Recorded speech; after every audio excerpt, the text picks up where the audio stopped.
Good morning everyone. आज का work है, नॉवेल है और ये जो है सेमी ऑटोबायोग्राफिकल नॉवेल है जिसका नाम है द क्रूक्ड लाइन और इसको लिखा है इस्मत चुगताई ने। एक्चुअली इस्मत चुगताई जो है पाकिस्तानी राइटर हैं और इन्होंने एक वर्क में ये नॉवेल है, नॉवेल में सेमी ऑटोबायोग्राफिकल नॉवेल है द क्रूक्ड लाइन। इसको उर्दू में कहते हैं टेढ़ी लकीर कहते हैं। क्लियर। Publish in 1947। ये कब पब्लिश हुआ? 1947 ईस्वी में पब्लिश हुआ और इसको ओरिजिनली लिखा गया उर्दू लैंग्वेज में। उर्दू में इसको टेढ़ी लकीर कहते हैं और जो इंग्लिश में इसको द क्रूक्ड लाइन कहते हैं। किसने लिखा है? इस्मत चुगताई जी ने लिखा है। ओके, ओरिजिनली उर्दू लैंग्वेज में लिखा गया। Translated into English language from Urdu language by Tahira Naqvi. ये नाम याद रखिए, ताहिरा नकवी ने उर्दू लैंग्वेज से इसको इंग्लिश में ट्रांसलेट किया गया। अगर क्वेश्चन आता है कि द क्रूक्ड लाइन को इंग्लिश में किसने ट्रांसलेट किया, तो ताहिरा नकवी ने ट्रांसलेट किया। इसका जेनर जो है नॉवेल है और नॉवेल में कैसा नॉवेल है, तो सेमी ऑटोबायोग्राफिकल नॉवेल है ना। सेमी ऑटोबायोग्राफिकल नॉवेल है और इसमें मेन कैरेक्टर्स कौन है, तो मेन कैरेक्टर जो समन है जिसका नाम शमशाद है ना। शमशाद यानी कि सही नाम तो शमशाद है लेकिन इस प्ले में समन के नाम से जाना जाता है। तो याद रखिएगा, समन और शमशाद एक ही कैरेक्टर का नाम है, ये लेडी कैरेक्टर है। और यहाँ पर ये जो समन है ये यंगेस्ट डॉटर है यानी कि 10वीं पुत्री है और जो है फर्स्ट डॉटर यानी कि एल्डेस्ट डॉटर है वो बड़ी आपा है। क्लियर। तो बड़ी आपा फर्स्ट डॉटर, फर्स्ट नंबर की डॉटर है बड़ी आपा और यंगेस्ट डॉटर 10th नंबर की डॉटर जो है वो है समन यानी कि Shamshad. This novel is divided into 3 part. इस नॉवेल को द क्रूक्ड लाइन को 3 पार्ट में डिवाइड किया गया है। पहले इसके कैरेक्टर से देखिए शमशाद पहला कैरेक्टर है जो कि मेन लेडी कैरेक्टर है। शमशाद या समन जो कि यंगर डॉटर है यानी कि यंगेस्ट डॉटर है। बड़ी आपा ये जो है एल्डेस्ट डॉटर हैं। ऊना, मंजू है ना। नूरी, ये जो नूरी है ये बड़ी आपा की बेटी है। क्लियर।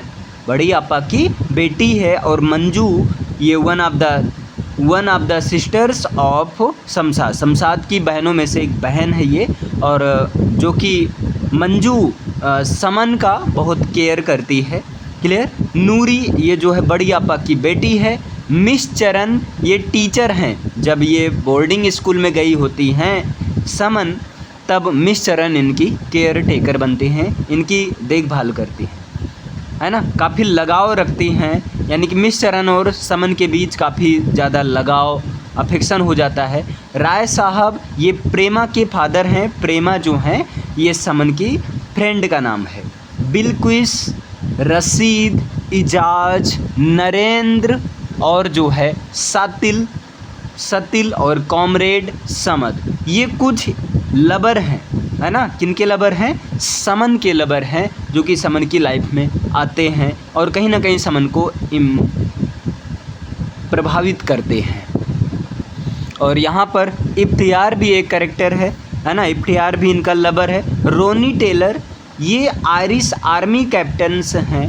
रोनी टेलर की शादी समन से होती है लेकिन काफ़ी दिन तक इन दोनों के बीच रिश्ता लंबे समय तक नहीं चल पाता है और फाइनली रोनी टेलर समन को छोड़कर चला जाता है जबकि समन प्रेग्नेंट होती है। क्लियर। तो यहाँ पर समन को एक प्रकार से हम बोल सकते हैं कि समन जो है central character of the novel, है ना। नॉवेल का अगर सेंट्रल कैरेक्टर की बात किया जाए तो वो है समन। क्लियर है। देखिए अब बात किया जाए समरी की, तो the crooked line is the story of a summon. मतलब ये चीज़ बोला जा सकता है कि क्रूक्ड लाइन जो है वो स्टोरी ऑफ समन की कहानी है। समन ये कौन है? A force of nature who rebels against attempts to raise her as a tradition Indian women. Ismat Chughtai exposes the complex relationships between women living and working in relative seclusion. अब यहाँ पर एक चीज़ याद रखिएगा, अगर बात किया जाए इस प्ले में इस्मत चुगताई ने मेन किस चीज़ पर फोकस किया है, तो complex relationships between women living and working. जो रिलेटिव सेक्लूजन में वीमेन रह रही हैं और वर्क कर रही हैं, इनमें जो है एक कॉम्प्लेक्स रिलेशनशिप्स को इस्मत चुगताई ने दिखाया है। अब बात किया जाए समरी की, तो देखिए होता क्या है, ये जो शमशाद या समन है, ये अपने पेरेंट्स के बारे में कहती है। ये क्या कहती है? ये कहती है कि उसकी माँ, है ना, यानी कि समन कहती है कि उसकी माँ यानी कि मेरी माँ एक बच्चा पैदा करने वाली मशीन है। जैसा कि ये जो है 10 बहनें थी इनकी, है ना, ये अपनी माँ के बारे में कहती है कि उसकी माँ एक बच्चा पैदा करने वाली मशीन है और उसका पिता जो है वो एक ऐसा कैरेक्टर है जो कि मिलन के समय अपने वाइफ के साथ मिलन के समय केवल बच्चा पैदा करता है। समन का केयर देखभाल जो है ऊना करती है सबसे पहले, उसके बाद में इसकी सिस्टर मंजू करती है। लेकिन जब मंजू की शादी हो जाती है तब बाद में क्या होता है, चूँकि समन की सबसे बड़ी सिस्टर जो होती है, सबसे बड़ी सिस्टर वो होती बड़ी आपा, तो बड़ी आपा की बेटी होती है नूरी।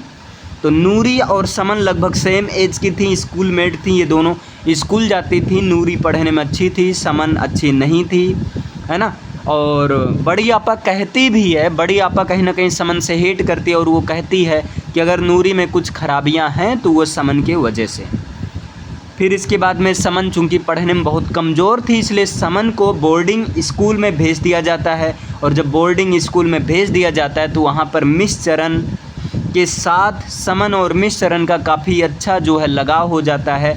और इस तरह से मिस चरण जो है केयर टेकर थर्ड के रूप में सामने आती है ना।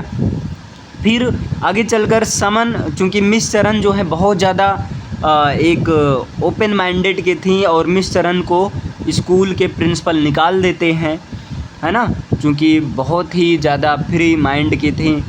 अब बाद में क्या होता है, समन की लाइफ में आते हैं राय साहब उनकी फ्रेंड प्रेमा के पिता हैं और राय साहब समन को एक बेटी की तरह ट्रीट करते हैं। लेकिन समन जो है राय साहब को जो है एक अलग नज़र से देखती हैं, बीएफ की नज़र से देखती हैं। जबकि राय साहब जो है उम्र में काफ़ी बड़े थे, उनके पिता की उम्र के थे। और राय साहब से जब समन अपने प्यार का जिक्र कर देते हैं तब राय साहब उनको समझाते हैं और समन को बाद में कहीं ना कहीं अपने आप पर गिल्टी फील होता है। इसके बाद में समन की लाइफ में कई सारे लोग आते हैं एज अ लवर। जैसे सबसे पहले तो रशीद आता है, उसकी फ्रेंड बिल्किस का भाई रशीद जो कि लवर 1 होता है ना। फिर इजाज आता है, उसका कजिन ब्रदर इजाज से इसको प्रेम होता है। फिर नरेंद्र प्रेमा का भाई है, नरेंद्र से इसको प्रेम हो जाता है। सातिल से होता है, कॉमरेड समद से होता है। और फिर इसके बाद में इफ्तिखार जो कि 6वें नंबर का लबर है, इससे इसको प्यार होता है। लेकिन यहाँ पर किसी से वो शादी नहीं करती है। अब आगे देखिएगा। फिर इसके लाइफ में आता है रोनी टेलर जो कि एक फॉरेनर होता है और रोनी टेलर इसका 7वें नंबर का लबर होता है। और रोनी टेलर से फाइनली समन शादी भी कर लेती है। इस प्रकार से रोनी टेलर उसका हस्बैंड बन जाता है। रोनी टेलर और समन के बीच पहले तो बहुत अच्छा रिलेशन चलता है, लेकिन बाद में चूँकि रोनी टेलर विदेशी था और समन इंडियन थी तो बाद में धीरे धीरे दूरी बनती चली गई। और यद्यपि रोनी टेलर काफ़ी ज़्यादा प्रयास करता था कि रिलेशनशिप बना रहे, लेकिन जो है समन का रिएक्शन उल्टा आकर देखकर फाइनली जो है रोनी टेलर इसको अकेले छोड़कर दिल्ली चला जाता है ना। और जब रोनी टेलर इसको छोड़कर चला जाता है तब समन जो है प्रेग्नेंट होती है। और फाइनली समन भी डिसाइड करती है कि अब वो अपने नेटिव होम जाएगी और जो है वो खुद ज़िंदगी काटेगी, यानी कि लाइफ से स्ट्रगल करेगी, अपने बच्चों का केयर करेगी। तो इस तरह से ये कहानी जो है द क्रूक्ड लाइन समन के बारे में है, यानी कि समन को सेंट्रल फिगर के रूप में रखकर समन की पूरी लाइफ स्केच को दिखाया गया है। तो ये नॉवेल है। नॉवेल में कैसा नॉवेल है? सेमी ऑटोबायोग्राफिकल नॉवेल है। तो जैसा भी होगा आप लोग बताइएगा, मैंने ट्राई किया समझाने का।